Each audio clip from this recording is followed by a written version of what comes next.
leaders really impact people's lives. Yes. Right. Yes. They like when I'm on this client, I drive home happy. I'm on this client, I drive home sad. I don't think it's the work, because the work's the work. It's not the client, it's the manager, right? This manager is great. They're kind, they develop, they're open, they're vision casting. This one's a jerk, they're mean, they're condescending. They don't develop. Okay, that led me on this journey of starting to study this subject, because I saw how relevant it was for all these waking hours that we spend at work. Every single individual has a story to tell, and they're great stories that need to be heard. I want every listener to know they have the ability to change the world.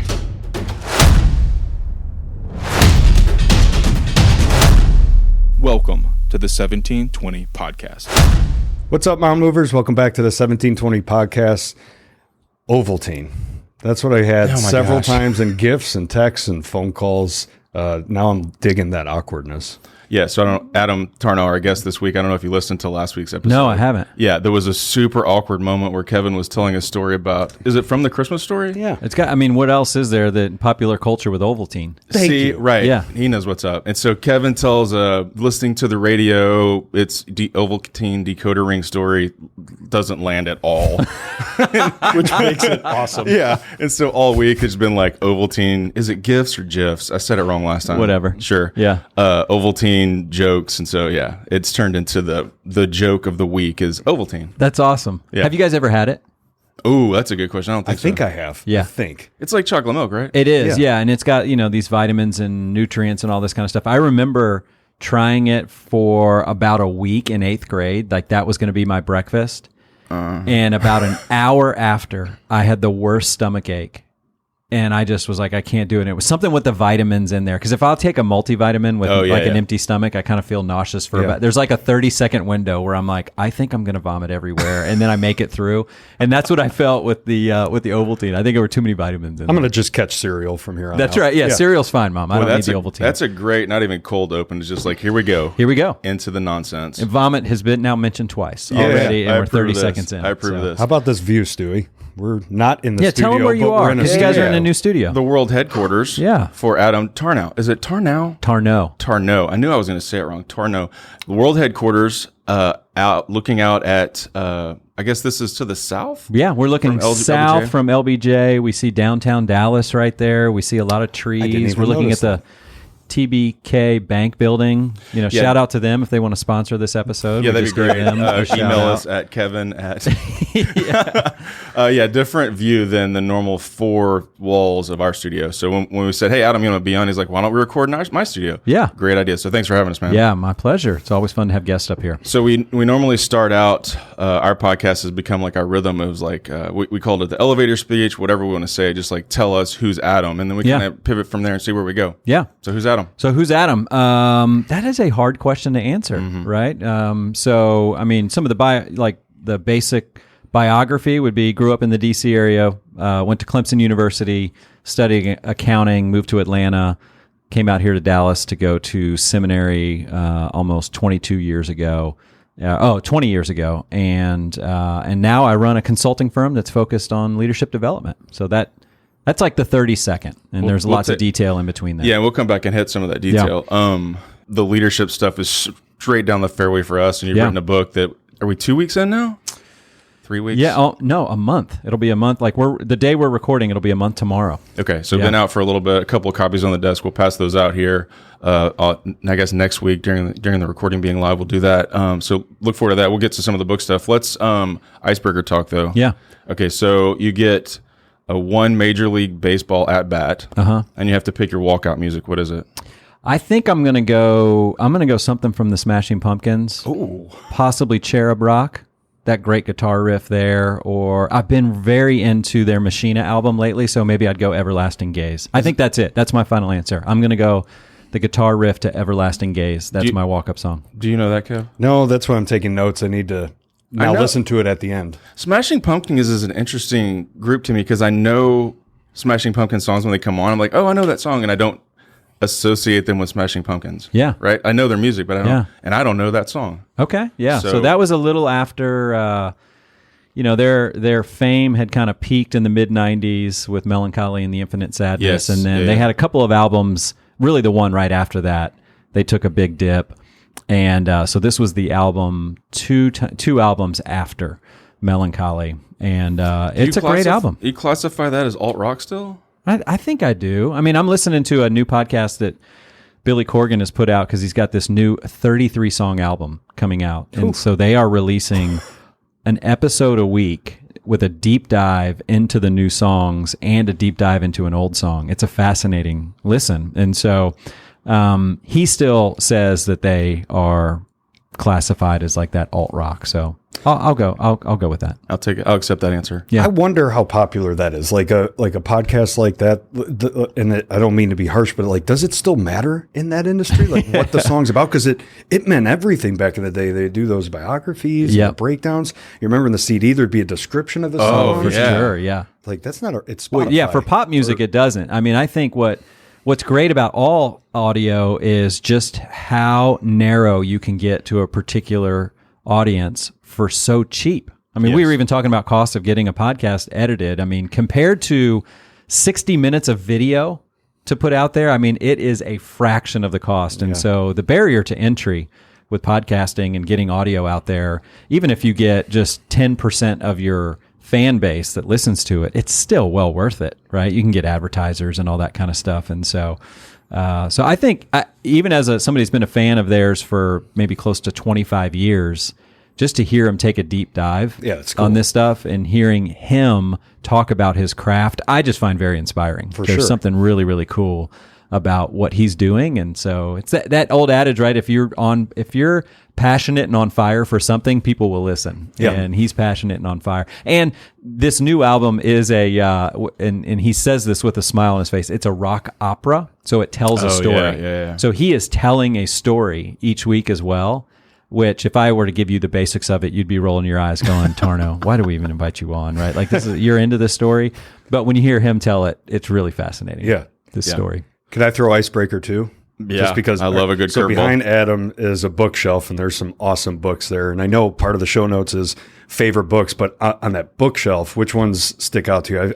I've read several, and some of them are just like game changers. Yeah, this year, Donald Miller's Hero on a Journey, that one, or Hero on a Mission, has been incredibly fruitful for me personally. I really, so that one's front and center over on this side. 9 Lies About Work, Ashley Goodall and Marcus Buckingham, is maybe one of the best business books I've read in the last 3 or 4 years. I constantly, when I'm training leaders, go back to the concepts there, specifically on the way they talked about culture and building company culture and organizational culture and feedback. Those are 2 areas that I found to be immensely helpful. Over on this side, where I've got some of my more faith-based books, I mean, The Divine Conspiracy by Dallas Willard, that's a top. I mean, that one was just amazing. So, Reasons for God, To Change the World, there's a bunch. I mean, they all have a special place, but those are some of the top ones for me. That Donald Miller book, I think Kent Rabelais spoke about that. What's the premise of that? This is like Every Hero Has a Guide. Is that the Donald Miller book? Yeah, so he did Story Brand, where he took the 7 parts of a story and talked about it from a marketing perspective. So there's always a hero who wants something they can't get, who meets a guide that calls them to action so they can achieve success and avoid failure. It's this arc, this story arc that's been out there. So you can take that and apply it to everything from Star Wars, Hunger Games, Shawshank Redemption, and our own life, right? And so as a company, you're trying to realize you're not the hero, you're the guide. You want to come along, you're helping your customers on their hero's journey achieve success and avoid failure, so you call them to action and things like that. He took this and now flipped the roles and said, well, now you're a hero who's on a journey, and let's study what that journey looks like. And so you need to have a mission, you need some guides, you need to expect that there's going to be adversity. And he just has some worksheets to go through and some reflection questions to go through. And I mean, I've never written a personal mission statement, and he guided me through a process of writing a personal mission statement, made you think about where do you want to be in the 5, 10, 20 years with different categories. So it was just like Donald Miller. I don't know if he's saying anything, and I mean this with all due respect, when he listens to this podcast, right? Naturally, yes. And He's a regular listener. He's a regular listener, I know. He was booked today, and that's why you guys had to be here. But because I know episode 108, you needed Donald Miller. That was Yes. the original plan. But Yes. so I don't know if he's saying anything brand new, but he makes it so simple. Yeah. And he creates these beautifully designed worksheets that you're like, I totally want to fill that in, right? And and he asks the right questions. So he just guides you through a process of really being a more intentional about the future. And that was one of the first times I'd gone through a process like that. And I really liked it. Kev will make fun of me because one of the things I've been saying lately is Tell me more about that. Say more about that. It's like just the biggest open-ended question I can ask. But as it would relate to like the drafting of a personal mission statement, like say more about that value. Like why even do it? Because I'm intrigued by the idea, and I've never done it personally either. Yeah. So Focus. What is the North Star? What are you trying to achieve? Is there something that provides that internal motivation for you? That for me was a big part of why I did it. For years I shied away from it because I didn't want to be locked into something. yeah, I get that. And so it's like, well, that was my mission statement then. My mission statement tomorrow may be different. And I really liked how he just said the mission statement's always written in pencil. Things change, right? Like circumstances change. Either see March of 2020 for all of us. Whatever mission statement you had, it got erased and it all changed for all of us, right? Because the world was changing for circumstances that were outside of our control. And so the one that I've been operating on now is this being on a mission to curate the most helpful leadership content that my clients have ever encountered. Provided a tremendous amount of clarity for what I was doing. And picking out those words was really helpful. Curation, not creation, right? I thought that I was a creator of leadership content, and I realized, no, I'm more of a curator. Yeah. See also these books behind me and how I can take them all and organize them. And I can get a principle from Miller and then something from Ashley Goodall and then something from Erica Dwan. And I can create a whole new piece of content for my clients that's immensely helpful for them.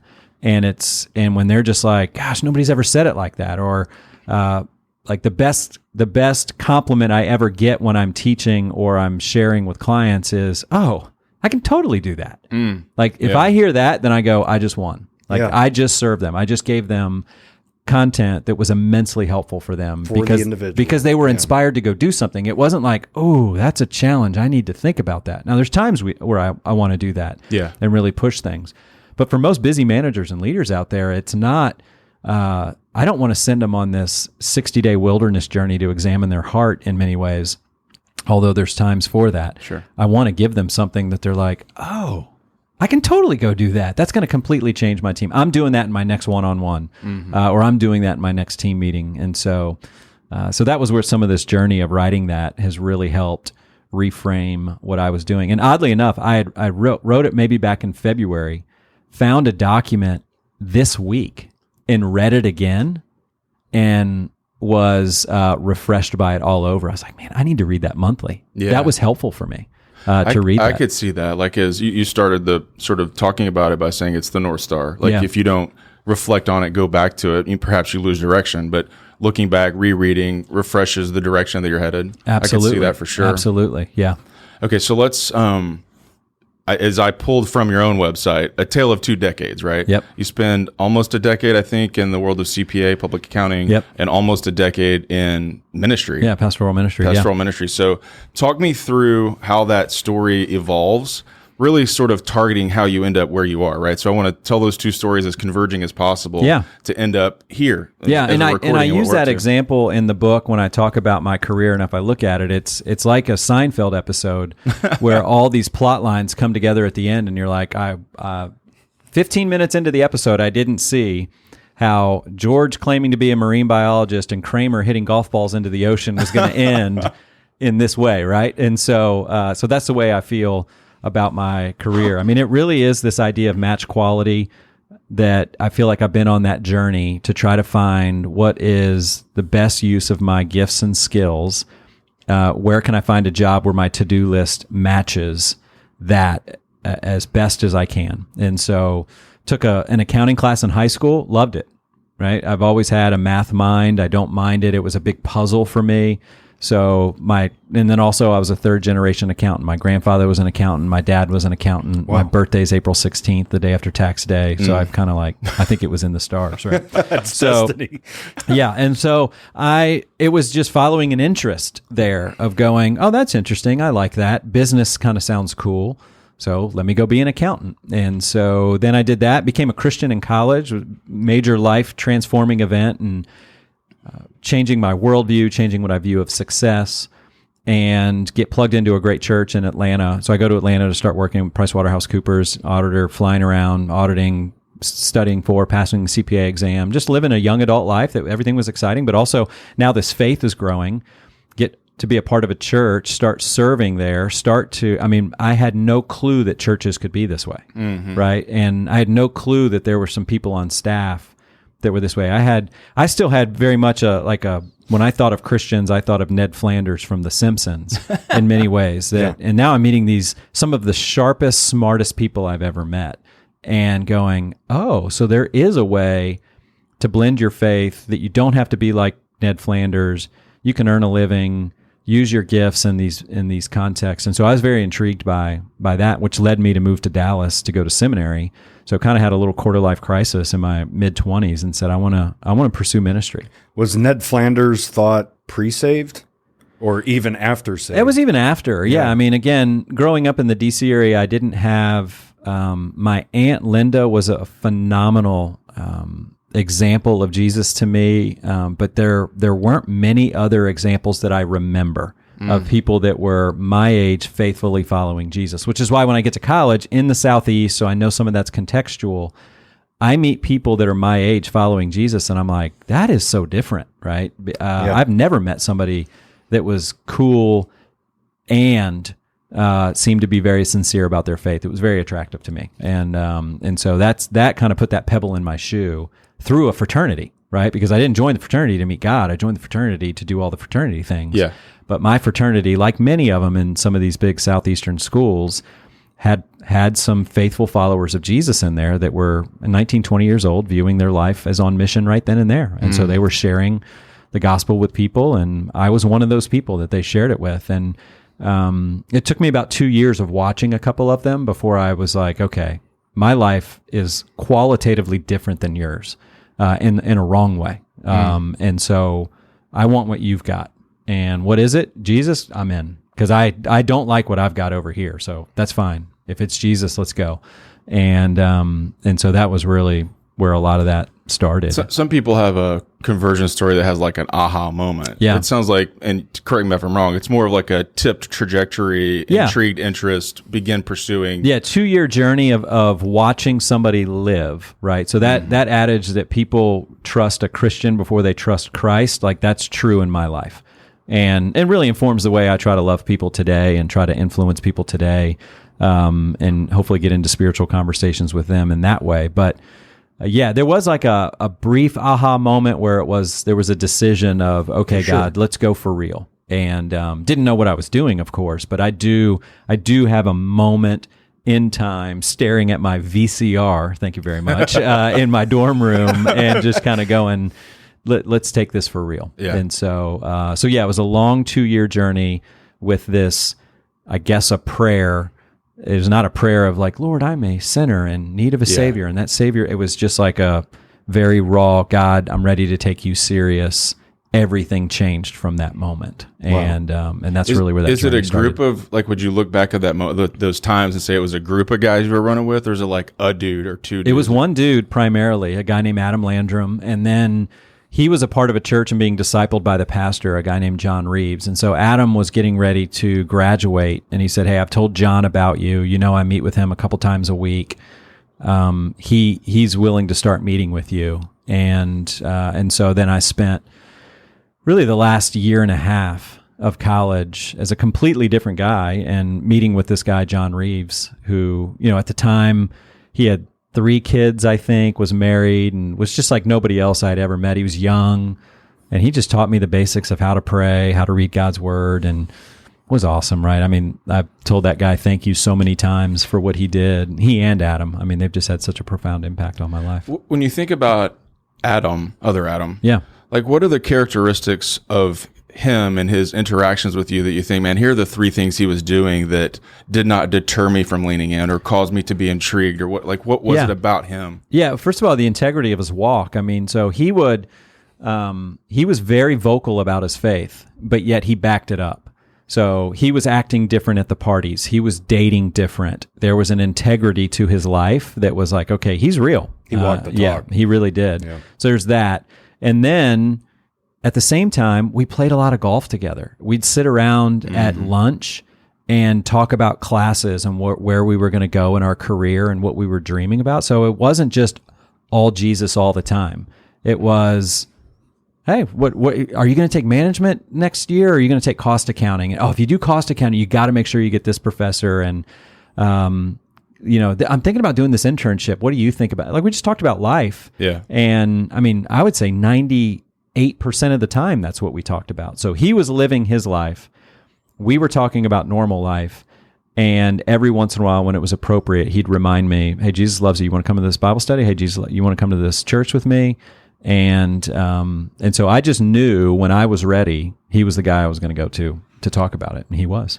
When you talk about like living it out and speaking about it, like lean into that just a little bit, because what I hear when I hear that is sort of like a Southern Bible beating, like you're doing it wrong. Y'all stop drinking at parties because, like more like judgmental, condescending, aggressive, and that doesn't feel like that's what you're saying. Yeah, which if Adam were listening right now, he would be cracking up. Okay, so the reason he'd be cracking up is because that was his other strategy with most people. Interesting. And so in our fraternity, not giving away any secrets here, we had at the end of our formal chapter meetings, every brother had an opportunity to stand up and address everybody, right? Okay. And so he would use his opportunities to preach hellfire and brimstone, right? And be like, why are you guys doing what you're doing? And he and I had enough of a friendship that when he was standing up there, I was like laughing, going, he's not talking to me. Or that's not the Adam I know. Yeah. Right? The Adam I know is much different, very sincere, cares.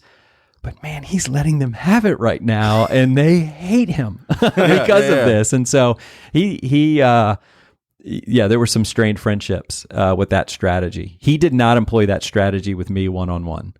So I knew that he was saying that. Now I can look back and go, he was kind of backing up his walk or his talk, right? Yeah. He was walking, so he had some moral authority, but nonetheless, it was so he had 2 strategies. I don't know why.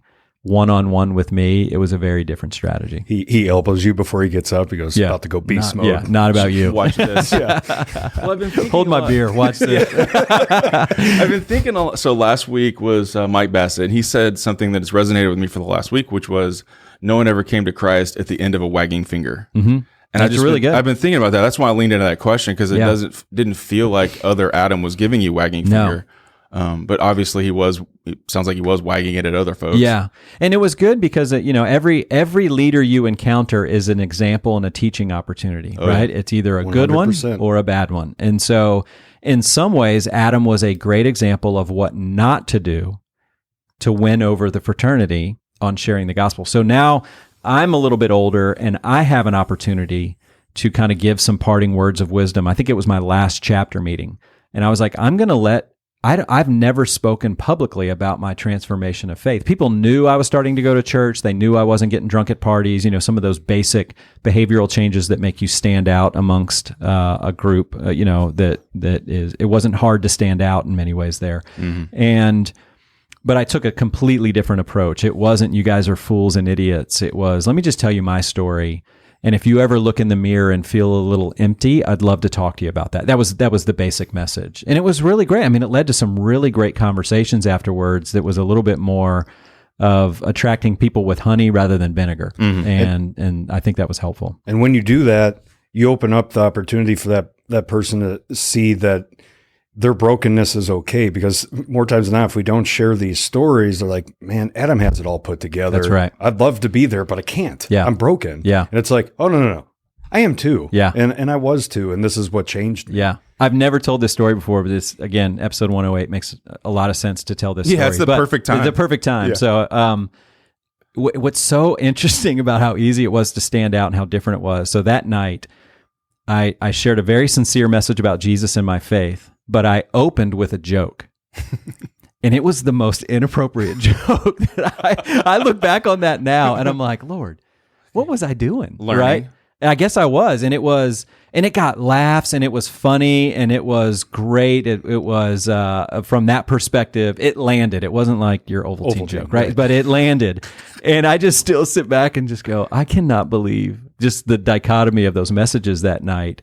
I opened with this incredibly inappropriate joke, one that I wouldn't tell in public or even in private, today using just whatever. And then there was this very sincere message, and somehow God used that big mess that night, and it was impactful. There's something to that Yeah. I honestly struggle with from time to time, which is like feeling like that is the modality you need to utilize to connect with whatever group you're talking to, right?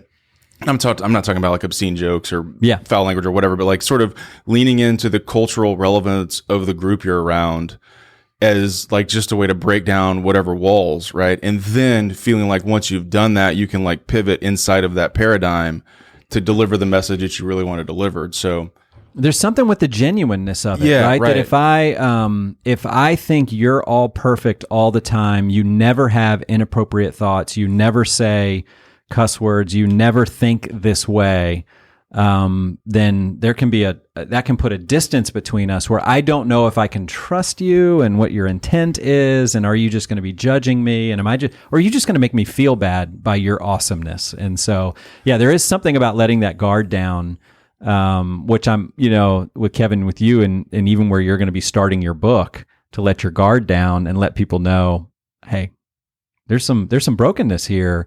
That causes us usually to lean in, Right. In many ways, and so it's so countercultural. Well, in the absence of that, this sort of pivots to like a theological issue, but the absence of doing that, right? I feel like is one of the biggest problems in Christianity is like, we get the perspective that everybody's got it put together. This is very much not a watermark message, Right. but everybody's got it put together so that it's a barrier, it's a stumbling block or whatever to engaging with Christianity. Or the inverse, when somebody slips, it's like, aha, Yep. y'all are all a fraud. Yep. Whereas, and again, we talked before we started recording, I've been attending Watermark since 05-ish, long time. That is not the message. Like, it is on a weekly basis. This is where we screw up. This is where we stumble. But for the redeeming grace of Christ, go I. That message hits a lot harder than the other. You're about to say something, Kev? Yeah, just people see Christianity as like, man, we got it all together. We're full of broken people, man. Mm-hmm. At the end of the day, and I had a really good friend that I was talking about this journey and about that God moment that we talked about off air. Yeah, and he's like, I think it's important that you put it in there. And this is the first spark of like several now, including today's discussion, where apparently my market and industry thinks that I have it all put together. And so the people that don't know me as close as Stewie does, they think like, oh man, yeah, but of course he can achieve goals. Like that's what he does. Yeah. You know how many years of work and discipline it took, and grace and mistakes and all that sort of stuff that winds that journey. So I'm getting confirmation after confirmation in these past several weeks that it's super important. Yeah, absolutely. Tell me, so you head to Dallas to go to DTS in year timestamp? That was 2002, fall of 2002. I showed up. I started full time there. Yeah, meet Jackie in November of 2002. Okay. We go on our first date in December 2002. We get married in December 2003. So almost 1 year from first date to wedding date. And then the story took a turn, which the day we said I do, we were immediately in a financial crisis. We were in $120,000 in student loan debt at that time. I was a full-time seminary student. I was tutoring accounting students over at SMU, making $25 an hour. She had gone to Baylor for undergrad and SMU for law school. Kind of in law school, her life changes and realizes, okay, I don't want to go work for a big firm, kind of get the salary that is commiserate with this experience or this degree. She went the nonprofit route and was working with an organization that I think is now called City Square, but it was called Central Dallas Ministries at the time. And they started a law firm down in the inner city for the people in that demographic, and she was doing all family law. Yeah. And so it was low cost or free family law. So she did that for about 5 years, but was making no money. I mean, we were paying more in rent or more in debt payments each month than we were in rent. So we knew this wasn't a surprise. This wasn't like on the honeymoon. It was, Look what else you married. I totally forgot to tell you, right? And so we knew that we had this crisis and met with people beforehand, just make sure it wasn't illegal to get married with that much debt in the state of Texas or something like that. It was legal. It was totally fine. Yeah, totally fine. And so we decided, after about 6 months of being married, we finally decided, all right, we need to do something about that. And so I dropped out of seminary, went back into accounting. Okay. I think, again, the hero that she was in this story, she left being an attorney and went to go be a legal secretary, but had about a 25% pay increase. Right. And so for her identity, for me, we both went through these identity shifts. I was like, oh, I'm the seminary guy who's maybe going to become a pastor. Everybody knows me in Dallas that way. Now I'm back in a cube farm as a general ledger jockey for a major retailer here in town. And then she went from, I'm Jackie Tarnow attorney to, oh, now I'm a legal secretary. And so we went through this identity crisis, but and I put crisis in quotes, but it was, and then we got to pay off all that debt. So we paid it off in about 4 years, and she had promotions there and ended, I think, as a contracts manager with that organization, and I got to spend another 6 years in accounting, and then had an opportunity to go on staff. Let's talk about that identity crisis moment, because I feel like, man, I'm trying to age, date, stamp all that. This is 36. Yeah, young 30s. No, this was probably 30 through about 32. Okay. Or maybe, because I think I had Jake, I was 34 when we had our first kid. So what does that look like and feel like? I feel like this notion of having some change in status, job, whatever, precipitates these identity issues a lot. Oh, absolutely. Talk more about that. How it was the darkest 2 years of my life. I mean, there's no other way to say it. It was embarrassing behavior, anger issues popping up that I hadn't really experienced since I was a little kid.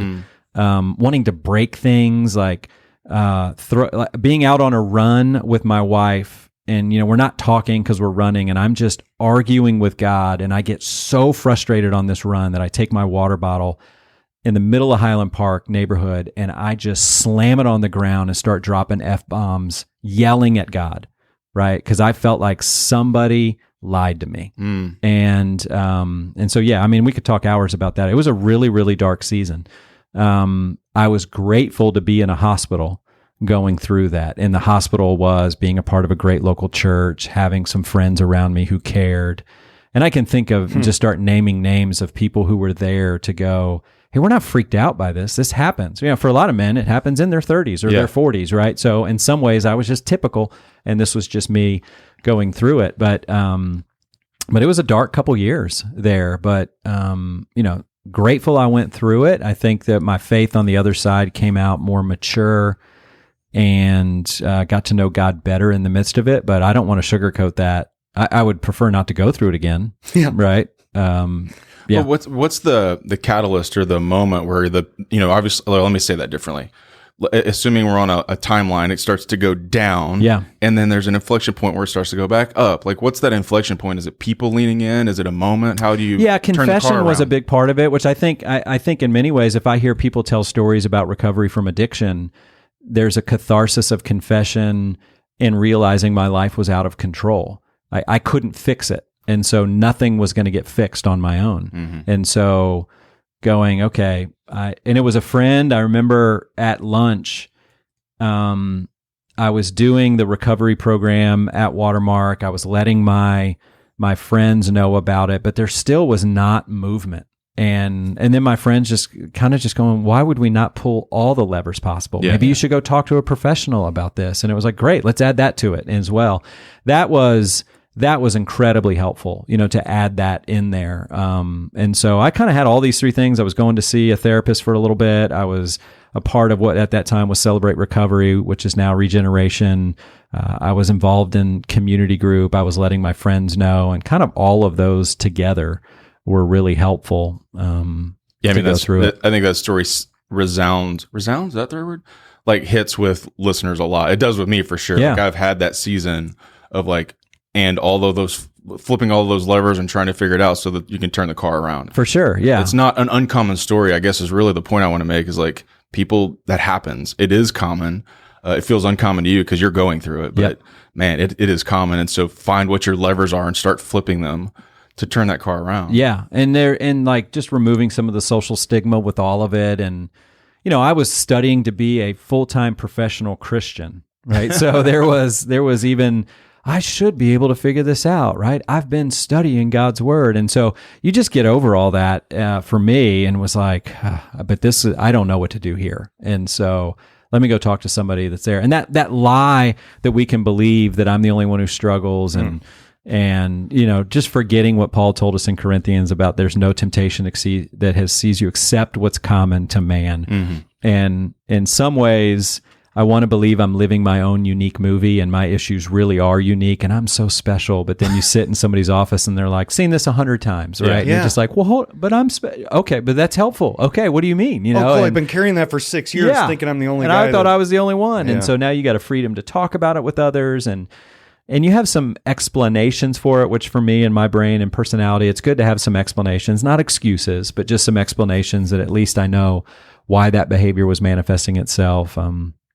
And it continues to help. Yeah. And that life maturity, that hospital reference, I've never heard that before. Me but either. Having the peer group, the church, being in the Word, being in leadership books, whatever the case may be, we don't want to ever be in that valley, although we appreciate and respect it. So hopefully in the peaks and valleys of life, when you're at that peak and you start seeing a notch or two down, before you free fall, that's where you're catching it. Not all the way here is like you caught it last time. That's right. You just, those wavelengths shorten just a little bit, hopefully. Absolutely. Absolutely. And so, so that was a part of it. So anyway, that, you know, so it was like 10 years as an accountant. Then I had an opportunity in 2010 to go on staff at Watermark, and did that for 10 years. Had 6 different roles over there on staff. Did some stuff in marriage, some stuff in college, stuff with the arts, a little money-wise stuff, obviously that being a part of my wife and I's story.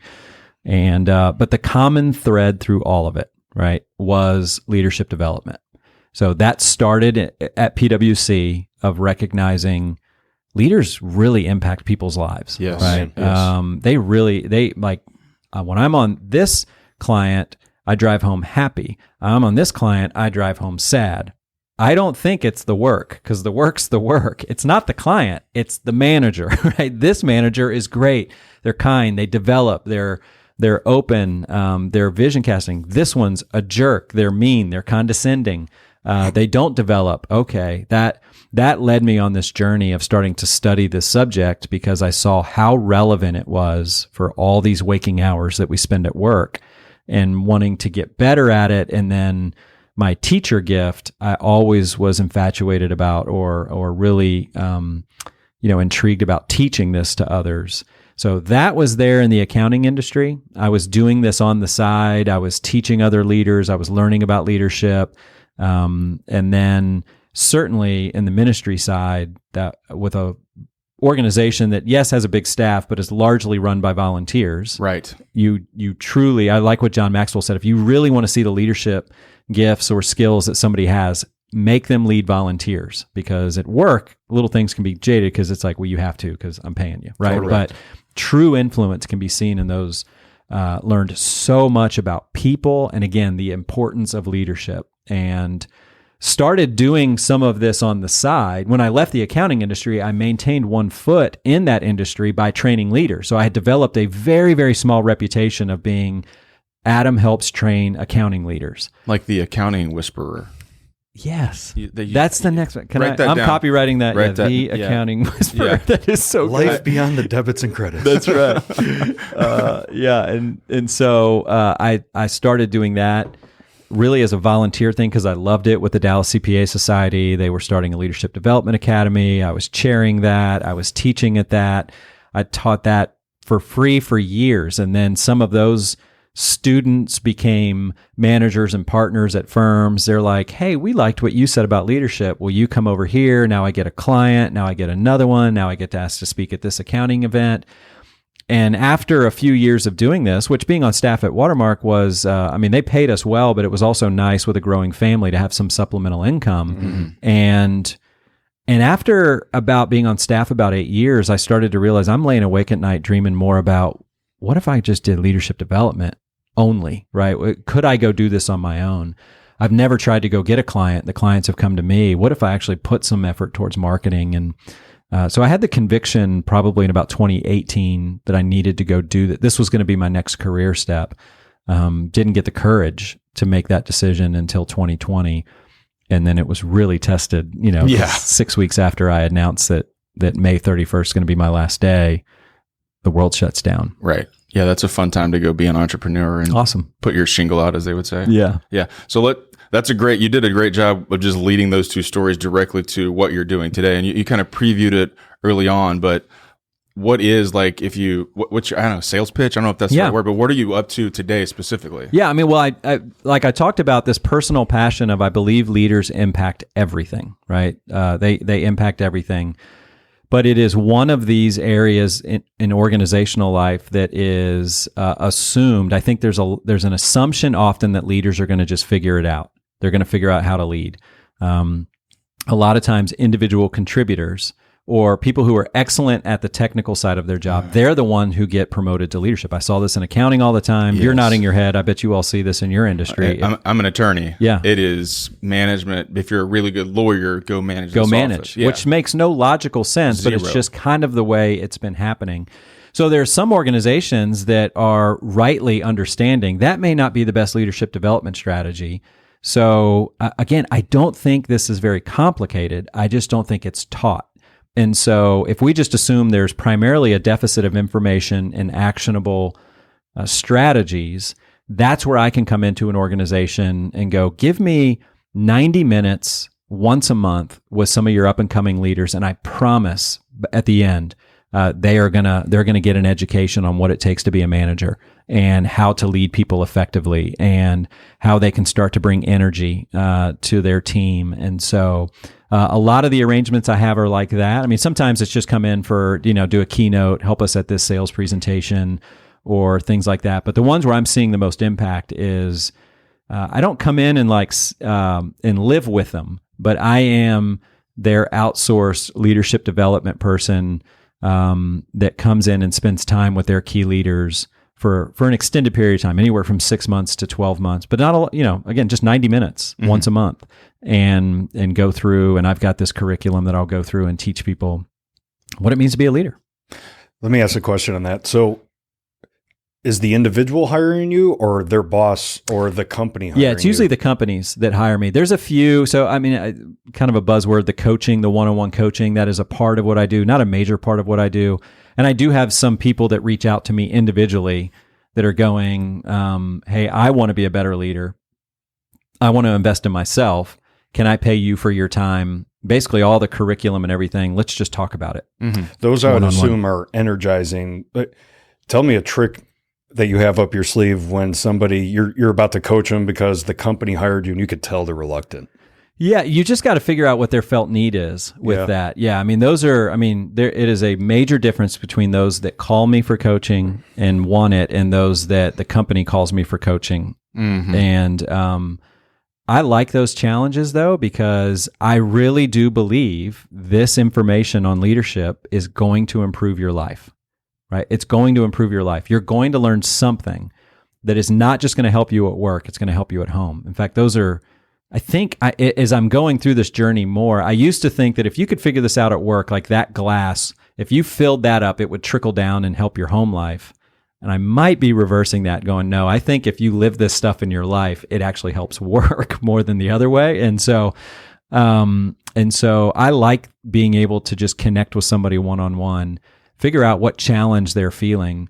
Because if a problem employee, like let's just use very general terms. Somebody says, Adam, coach this person. They don't want the coaching, but we want to get it for them. What they're basically saying is, this is a problem person. Can you fix them? Yeah. Okay. Very, very generalized there. And typically what I see is that the problem is not due to a rebellious heart. It's due to confusion.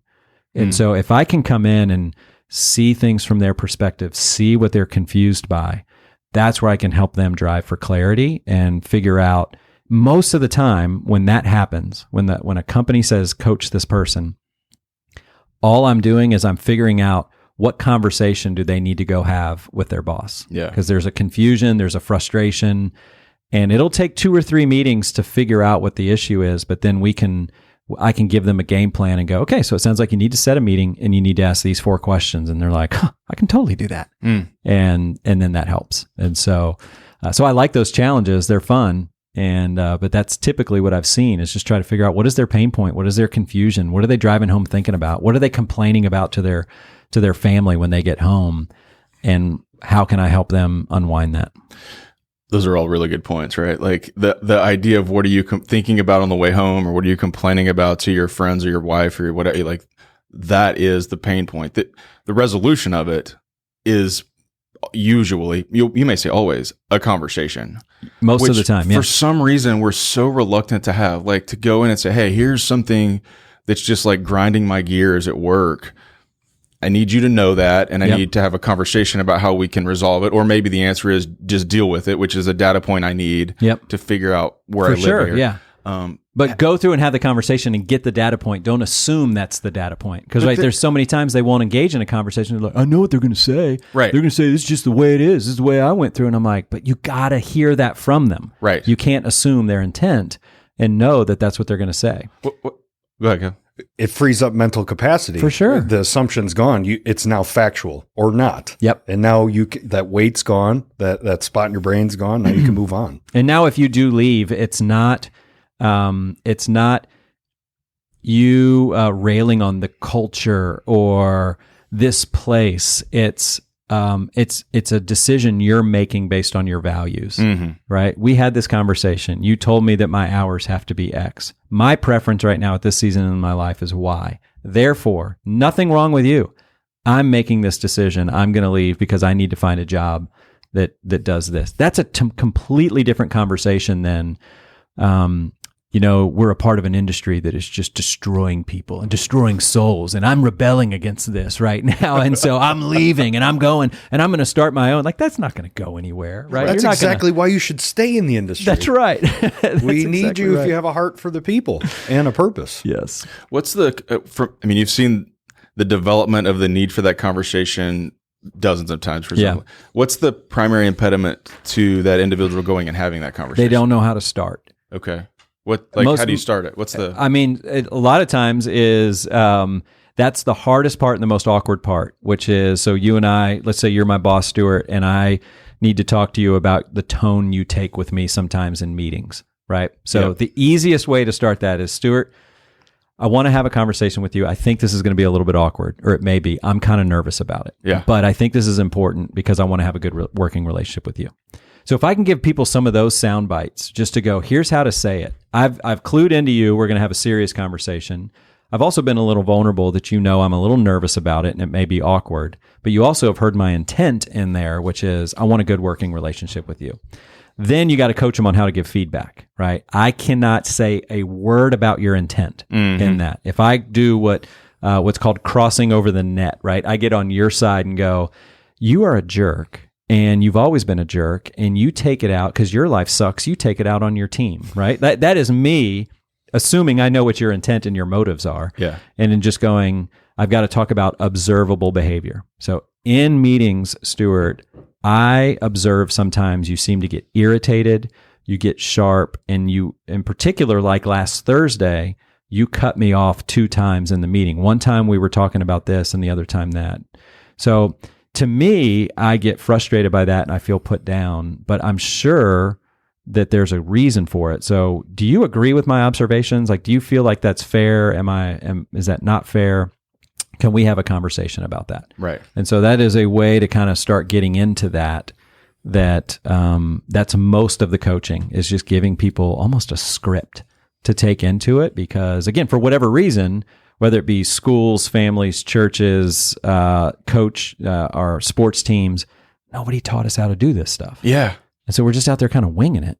And this is, again, these are skills. These are skills. This is not a gift. This is a skill that you can develop. That is all excellent, by the way. Like, if you're listening, hit that rewind button, because I think it goes back 15 seconds, and listen to that section again. So period, full stop on that. My story to illustrate it is with my kids. Like, I will say, you need to go talk to your coach about that. Yeah. You need to go talk to your teacher about that. And it wasn't it might have been last week. William and I have a 14-year-old, almost 15-year-old William, who's at Pierce. Yeah. And we get home from basketball practice, and we're having like this conversation, but it's a dad-son conversation. And I say, then you need to go do X. And he actually says to me, I don't know how to do that, Dad. Yeah. And I was sort of overcome with this idea that, like, I just assume he knows how to do it and is choosing not to. But for the first time in that moment, I realized, no, he is not equipped with it, and it's not his fault. It is something that he has to learn. Yep. And I really, like, we're sitting in the truck in the driveway. Ashley's texting me like, "Are y'all coming in?" And I'm like, "We're talking," but like wrestling my mind, thinking I don't know that I'm equipped to equip him with what he needs to go do it. And we just had that conversation. I was like, "Dude, okay." Never had to coach a 14-year-old through how to have this conversation. Blah, blah. Here's some of my thoughts. And we had a really nice conversation, but it was the first time I realized that not everyone is innately equipped with the social or communicative skills to just lean into that. That's exactly right. Which, again, I'm not trying to rob this. You guys have been kind to invite me on the show to talk about this. That's one of the main reasons we wrote The Edge. Right? Awesome. Let's go there then. So the new book out. When I went through, during pastoral ministry, I learned about this tool called the feelings wheel. Have you guys ever heard about the feelings wheel? Nope. So it is a visual graphic of emotions, right? And it's literally a circle, and in the center of the circle, and then other concentric circles go out from that. But it starts with the core basic emotions that people may feel: happiness, sad, anger. And then it gets more and more descriptive as you go out. And therapists develop this tool because, Kevin, if I'm your therapist and I come in and say, "Kevin, how are you feeling today?" That is an overwhelming question to try to answer, right? Yeah. That's an essay. That's a blank sheet of paper. That cursor is just blinking on the screen. And you're going, I don't even know where to start. So I give you a one-worder. That's right. You're good. Like, I feel good, right? Or I feel hungry, or I'm tired, or whatever it is. And so three primary male emotions right there. And so if I slide a feelings wheel across the table to you and go, Kevin, look over this, and what word do you think best describes how you're feeling today? I just made that an easier question to answer, and I gave you some language to use, right? Because, yeah, it may be anger, but it may be this, you're feeling betrayed, right? And betrayed is a much more clear word than angry, right? Angry is kind of this big, broad, and so it's a great tool. I used it a lot. I found it helpful in my own life. We find it helpful with our kids. You can go to, just type in feelings wheel in Google, and you'll just print one out. They're amazing. When my co-author and I were working with team leaders, I found the same thing that, Stuart, you just talked about, which is, I don't know if I know how to describe how to be successful here. I feel like I've achieved some success in this area of my life. I don't know if I've got the words to use in the basic structure to teach how to be successful. So in many ways, as I'm working with team leaders, I'm like, man, team leaders need a feelings wheel. to like let people know when they are trying to coach their team what words to use. Hey, here's where I'm a little disappointed in you, or here's where I think you can get better. And so we in the back of the book, we took the entire book and turned it into a wheel. Yeah, right? I like it. And it starts just like a feelings wheel does, with energy, diligence, growth, endurance, and then other words that you could use to describe that. And so as a team leader picks up this resource and uses it, that's one of the hopes that we would feel, is that you have achieved success for a reason. I think David and I have captured most successful leaders' stories. Your journey is in here. Mm-hmm. This is probably what you two did. You maybe couldn't have used those words, but this is what you did.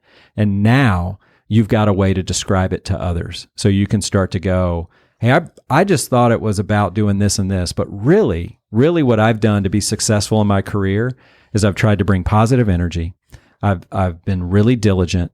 I have taken a growth mindset, and I've bounced back from adversity and developed endurance. That's EDGE, right? Yeah. That's what the EDGE stands for, is energy, diligence, growth, and endurance. And so we want to give team leaders this language that they can use to go. It's not just a coach on the sideline yelling, "Get better." Hit the ball. Yeah, hit the ball. It's no.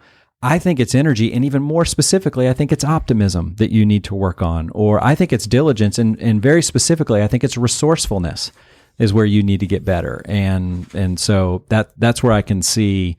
I think what you felt in the truck with your son, a lot of managers feel when it comes to trying to develop their people, which is like, golly, I don't know how to put this into words. And so hopefully this can be a tool to help. It gives us some language to use around all of those things too. Yeah. So who is the perfect reader then? I mean, I know you have thought that through, like my target audience is X, like who is it? Yeah. We wrote it to like the 22-year-old Adam and David. And so what was the cheat sheet that we would have liked to have been given when we graduated from college? We started writing it and turned the manuscript in before the Great Resignation was a thing, the Great Reshuffle, and before Quiet Quitting. Mm-hmm. And so one of the first questions that people ask us with this, and this is like, and when we're honest, we have to just go, do young leaders, do 25-year-olds even care? Do they even want an edge? Right? And I think it's a real valid question. Did we just write a completely irrelevant book that a bunch of 40-somethings are going to go, that's the story. That's how you do it. But the 20-somethings are like sticking their middle finger up going, I'm going to blaze my own trail. Thank you very much. And so I've got some thoughts on that, but that is the culture. Like this book came out when we saw the Quiet Quitting stuff came out. With the Great Resignation, we had turned the manuscript into the publisher, and I'm like, I hope this book is still relevant. Then the rumors of recession started to come out, and I'm like, okay, maybe it will be relevant, right? Because maybe if there's some scarcity in jobs, people are like, all right, I need to get serious about this. And then about a month before it comes out, Quiet Quitting is this new thing, and I'm back to like, I don't know. Nobody cares. I don't know if anybody cares anymore. That's a common fear of mine, is this podcast, your podcast, books. The consumers of them, I feel typically already are on our side, right? Mm-hmm. So like, how do you get it to a bunch of people that aren't? Oh, that's a good question. What's your opinion on that? Well, one of the ways I'm trying to do that, and I don't want to give away all the secrets, but is through team leaders, right? So who really feels the pain point? Is it the emerging leader, or is it those who lead them? And I think right now it's those who lead them. It's business owners. It's big people who lead big teams. Because they're going, if I've got quiet quitters on my team, or I've got a team of young leaders and I want to retire in 5 years and I don't know who the next leader is going to be, I think that's the real pain and the real problem that we can come in and try to solve. And so it is, hey, we're giving you some language and a way to try to develop them. And then if I can get some young leaders in a room, and I might be totally arrogant here, but if I can get young leaders in a room, I think we can let them understand that to stand out in today's culture it's not the hustle culture, right? It's maybe not what you saw your parents do. It's not that.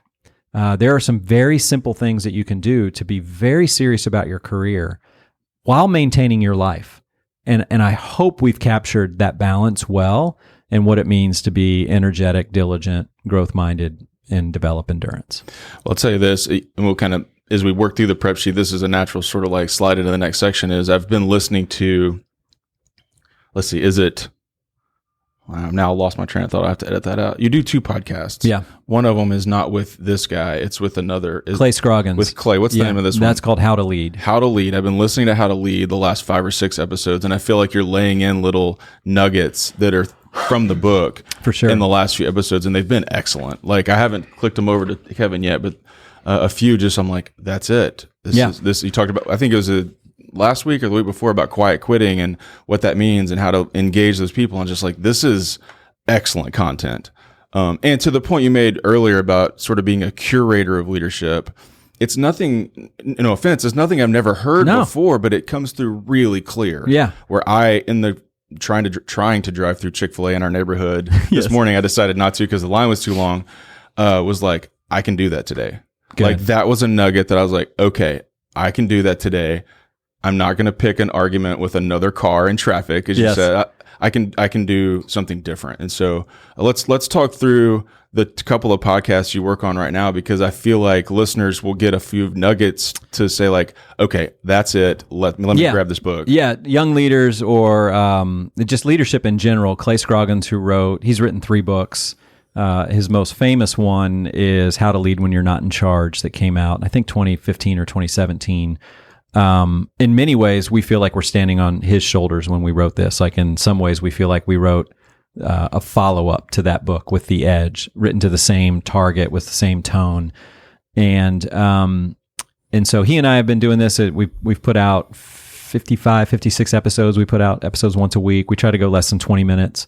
And just some quick hits for either young leaders or team leaders right now of here's some things you can do that may be helpful. So we've got that. And then the Better Man podcast is Better Man's an organization that is trying to develop better men, right? Mm-hmm. So it's church-based, faith-based organization. Robert Lewis, who wrote Men's Fraternity back in the day, he kind of updated Men's Fraternity for today's generation, young generation of leaders, and it's called Better Man. And so they put a podcast out with a couple times a month, putting some content out. So I've been hosting that. I don't put a lot of content per se there. I'm more driving the conversation and getting other content curators or creators out there to share some helpful info for men. Well, for our listeners, go find those. As much as we love y'all listening to us, go find those. They've been great listens for me this week as I sort of get prepped to sit down and chat. So go find those. Yeah, I appreciate you listening to those. So in the very beginning, we talked about, I think it was Hero on a Mission. And you talked about 5, 10-year goals. Yeah. And so for me, I've struggled with that because all my life I've never thought I could achieve what I'm achieving, right? So like my ceiling was very low for the goals that I set out. So, and I'm a very live in the now type of person. So when somebody tells me you need to set a 10-year big, hairy, audacious goal, right? Even blank canvas, like that cursor that you were talking about earlier, blinking at you. Yeah, like I don't know this, and it's very subtle. It's like a humble goal, like, right? It's not big and audacious. Yeah, like how do you break through on that? What was helpful for me, I don't know if this is a breakthrough, but what got me to do it was not think about it as a goal, but think about it as a person who I respect that maybe I'd like to be like them.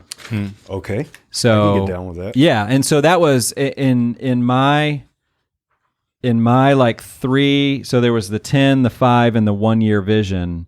I put some names next to both of those to basically go, if I could be there, from what I know of that person, when I think of that person, here's the type of life I assume they're living. I know if I got into it, it would be way different than what I assume. But for right now, it is like an archetype, or it's an idea, it's a vision. And so for me, that helped me to think about a person and then go, okay, so 10-year, I wrote down, and I'm this is on the fly, right? I just went and pulled the book off the shelf. I wrote watched down it. Patrick Lencioni. Yeah. Right. In 3 years, my 5-year was a guy named Casey Graham. And in my 1 year, that was a little bit easier. I didn't put a name with that one. Yeah, you can reach for because 1 year. I knew kind of where I wanted to be in 1 year and what I wanted to do with all that. But it was more, I mean, like if you look at even what he's saying here, if a movie was made about your life this year, what would it be called? Right? What will your age be? And he talked about why it's important to write down how old you'll be in 10 years, because that number does not lie. And That's it can be interesting. shocking. Yeah. Right? Career, what are some things you want? Career, health, family, friends, spiritual. What are 2 things you want to do every day? What are 2 things you want to make sure you don't do every day? The central theme of my story up to this point is what? So that's not just like create 5 bullet points on the blank screen. So he took away the blinking cursor. Almost like the emotional wheel. That's right. Yeah. And just said, answer these questions, but think about them in a year. And it's the same things. And so I filled this out when I was 47, the 10-year. That was an interesting number to write down, 57. Yeah. Do I even want to be where? Yeah. Yeah. And what is all that going to look like? And what if your BHAG was retired? But after you write that age, you're like, actually, I don't want to be this big, enormous public speaker. Yeah. I want to be so winding the 5-year is the big, enormous. So I'm There you making go. all the money. And then by 10 years, I can just be playing golf or doing whatever. Yeah. Flip me back because I'm reading over your shoulder from across the table. I think it was on the 10-year. Flip 1 page to the right. No, The 5-year? One more page. Oh, okay. 1 page over. Top left. What's that question it's asking? Is that This here? Is that your movie? Yeah. You picked Hustle and Flow. Uh-huh. Oh God, I love that. It's so funny. I don't know if I've ever seen it, but I knew that's 50 Cent's movie, right? No, it's What is that? it's not 50 Cent. How can you say I Ashley's- love this movie and then you Because, don't know like, anything about it? Yeah. It is a movie. It's for sure a movie. Like Yeah. Ashley's listening right now and she's laughing so hard because You just Ovaltined it, man. it was probably our favorite movie for like 3 years. Oh, which was is- it really? Like if you know us, you know that is I just said the craziest thing. You have to know us and have seen the movie. But yeah, it's about an aspiring rapper. I don't know. Okay. But I saw that over there. I was like, okay, tell me more about that. Yeah. But you pick it without having seen it just because the title sounds The awesome. title, and it was. I mean, that's the entrepreneur's journey. I'm now looking this up to see if it's not fitty though. It has I'm not man, I in can this see ditch their with you, faces. 'cause I have no idea. Is Ludacris in it? Ludacris is in there. Like 3-6 Terrence Mafia won an Howard. Emmy for a song in there, I think.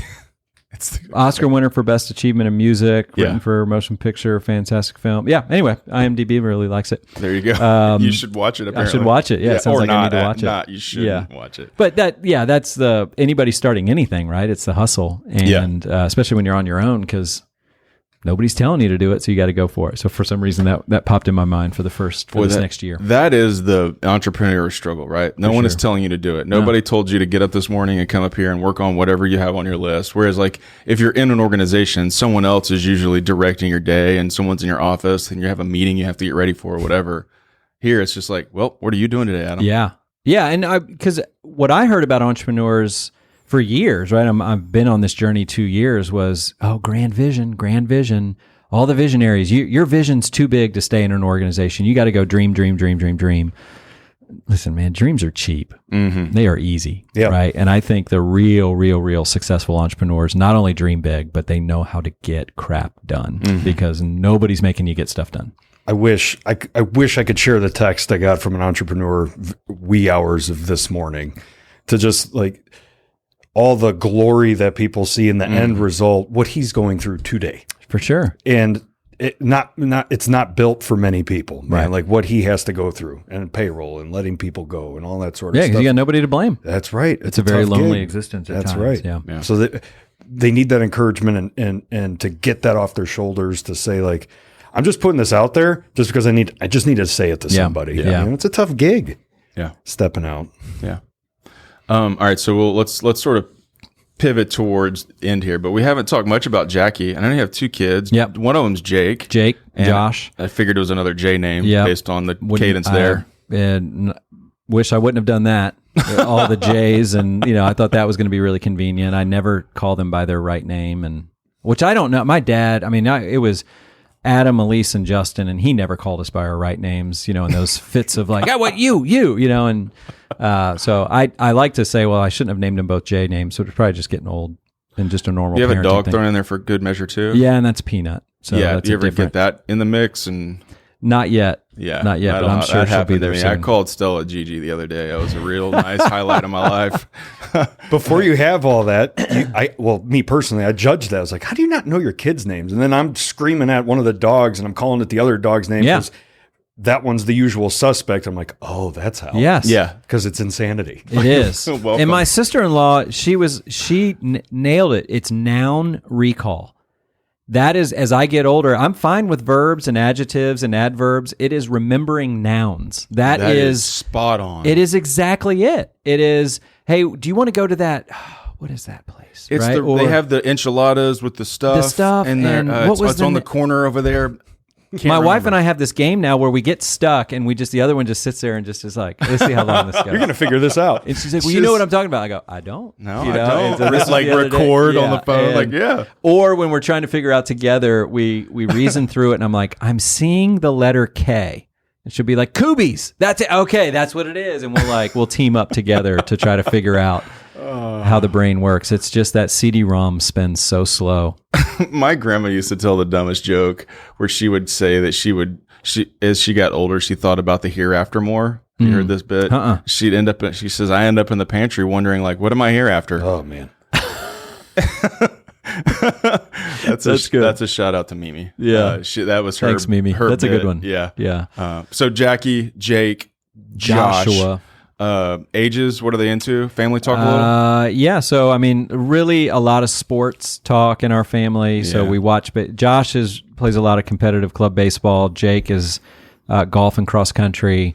So we're typically watching baseball or golf or talking about those. And so that's it. I mean, it's just a podcast for another day. The whole teenager thing, I feel at my wit's end with some of this stuff and phones. And so your conversation with your son about how to talk to a coach was my conversation 2 weeks ago through reading his text messages on what makes you think talking to another human this way is going to help, kind of conversation, and how getting him to navigate that and how much they are, my son, I'll just throw mine under the bus here, seems to want to try to only communicate via text. Totally. And what's really interesting, I feel like he has so far to go, and he got what I thought was some of the greatest encouragement from a mom the other day, which was that basically just said, I am so amazed at how Jake will go have conversations with people he's hurt and own his stuff. And part of me, I'm like, well, why are you having those conversations anyway? If he didn't act that way, he wouldn't have to go ask forgiveness. He wouldn't have to go do that. And I think what she was amazed by was the fact that he'll go face to face to people. Yeah. And that is what's causing him to stand out right now, which for us, we're just like, that's a head scratch. Like that's basic social skills. You talk to a human and you own your stuff and you ask forgiveness and do all that, but it's not. No, it's not. It is not common. It is definitely uncommon. The outcropping of that conversation that I had with William is I'm kind of jamming two stories together here to make the point, but he did go talk to his coach. And I said, how'd it go? And he said, blah, blah, blah, substantively. And I said, okay, what was the kind of end? How did it end? How did it wrap up? And he said, coach said that he just appreciated me coming and talking to him about it. Yes. As opposed to like being mad, sowing seeds of discord on the team or whatever. He said, there's 30 kids in the gym and you're the only one who would ever do this. Yes. And he stands out by doing the thing that it just seems so basic and normal, but he did it and sort of leaned into that awkward communication we were talking about earlier about having with your boss or whatever. And to your point, to the point of the book, to all of us, he stood out because of it, just like Jake is. So. Yep. And I think if we're capitalists, where the culture is right now and quiet quitting and all that kind of stuff, if we're capitalists in some ways, that's fine. You want to quiet quit, go for it. More opportunity for me. Right. It gives me a greater opportunity to create delta or space to stand out. And that we joke about that in the introduction, the bar's never been lower. Right. And so if you can teach your kids or get the young, if you've got a young emerging leader in your life, just teach them some of these things, they will start to pop very easily, where 10 years ago, that was more normal behavior and you had to do something else to stand out. Now, just doing some of these basic things, it's like, who are you? And I want more of you in the room. And I want to give you more opportunity. And that's great, right? And so if we believe there's a lot of opportunity out there, it's like, great, if you want to quiet quit, go for it. More opportunity for me. Yeah, I love that. Okay, our sort of two-step out as per usual is books. We hit a couple. If you have another one to throw in there, like just books you love to read, our listeners read. So if you have another book, or otherwise you can just say, we talked about that already. And okay, can I throw a fiction book out there? Love it. Of course. Yeah. Okay, it's called Upgrade, and it is fascinating. This guy, I want to say his name's Blake Crouch. We'll get it for the show notes, but we've read a couple of his. He kind of does some what is hot in the world right now from a science perspective, and then he writes a cool story about it. So he wrote this great story about the metaverse, and then this other one about time travel, and his newest one is about genetic altering and the main character going through this upgrade because his genes were altered through this bomb that went off. And I'm like, this is interesting, right? Kid appropriate reads? Probably not. He'll have some language in there. He doesn't have sex stuff in there, but it's just kind of heady, very sciencey. I'm not a science guy, but I can capture the story and I know what's going on. But I think it's just fascinating, kind of brainless, but also stuff that you could read about in the headlines. Yeah. Right. He does a good job with that. So. I think that might be a first for a fiction book throwout. It's the second fiction throwout to me personally in 24 hours, which has me reflecting. I'm not a fiction guy at all. Yeah. Like I need to venture. and maybe find something that has a great storytelling with leadership principles built into it. So Yeah.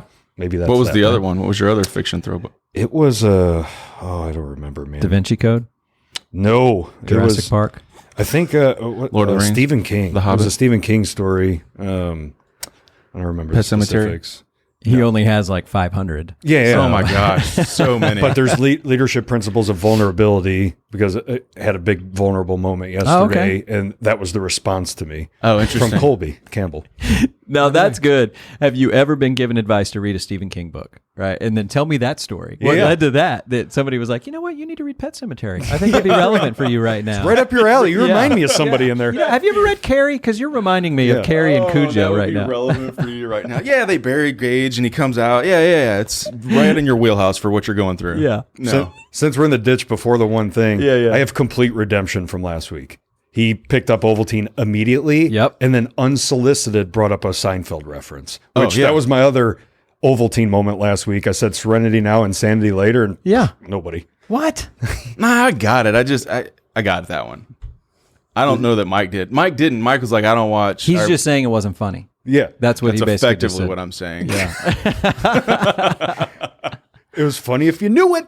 That's right. I did know it. I got the marine biologist and golf ball one immediately. Oh, Yeah. it's such a So we're immediately, well, not immediately, like the just in and out of the ditch. But when was the last time you watched like Seinfeld, like for real watched it? It's been a couple of months, but the episodes on TBS or whatever that pop on, that and Friends, sometimes on a Saturday night if the game's over, and we'll just something brainless before we go to bed. We'll That's watch right. those two. And Ashley and I went on a like just idiot's mission into watch. We started with Friends and watched all 289 episodes back to back to back to back Wow. to back to back to back for a long. And then when we finished, we started Seinfeld back to back to back. you have all the DVDs? Is that how you It's did on it? Netflix. Oh, it's on Netflix. Yeah, Okay. and so we just they're both, and again, maybe it's just because of our age circle here, still hilarious. Like we would do it again. So That's amazing. Add that to your list That's of things good. you shouldn't waste your time doing. But they're still great. They're still great. And I've got around the corner over here the Seinfeld Lego set. Oh yeah, I have it in my drawer It's- at the office. Yes, it's fascinating. I think it was February when all the weather happened here in DFW. I bought that and Jake put it together for me. Actually, scratch that, run it back. I have the Friends one. They did a Okay. Friends one about Yeah. 2 or 3 years ago. I have the Friends one. We should put them together. Yes, that would be fun. Yeah. And now I'm looking for The Office because that one's out there too. But we haven't done any Office references. That'll be the next episode. Maybe episode 118. 118. Or 208. When I'll we- come back for 208. When we talk about the parenting stuff, that That's could right. do a whole episode on. yes. Okay, good. one big thing. That's kind of how we end it. You can like capture that in your mind however you want. But as listeners, like leave from our episode, like 2 decades worth of lives put together in a job now where you're training leaders and have like as you put it all together and assemble it. Like what's Yeah. one big takeaway for our listeners as we part? I would say this. I would say leadership, like everybody's a leader wherever you are. You have an opportunity to influence people. Leadership is not easy, but it's simple. And it is just waking up every day and just saying, how today can I take initiative for the benefit of other people? That's it. And you can put that in whatever context you want. If you're walking around your neighborhood, if you're in your home, if you're at your office, if you are ever confused, if you're ever frustrated, if you ever feel like I don't know what to do, just say, what can I do today to take initiative for the benefit of my team or my family or my neighborhood or the city or whatever it is? That's what it is. It is just that simple. And so take initiative, take initiative, take initiative. That is excellent. So a few books on the table. We'll get those signed as you're listening. I don't know. How do you normally pass them out? Comments on LinkedIn? Well, this will be reverse. I know was it's already reverse thinking this time. about that, but I think once we post the episode, hey, who did this resonate with, and we'll get you a book. Yeah, reach out, comment on social, reach out. You know how to get in touch with us. Signed copies headed y'all's way. If you want to connect with Adam, give me some social URLs. Yeah, I'm on LinkedIn, so you can find me there. Adam Tarnow, TARNOW, and then adamtarnow.com. Awesome. Adam, Yeah. thanks for hanging out. Really This appreciate was it. a lot of fun. Thank you guys. Appreciate it.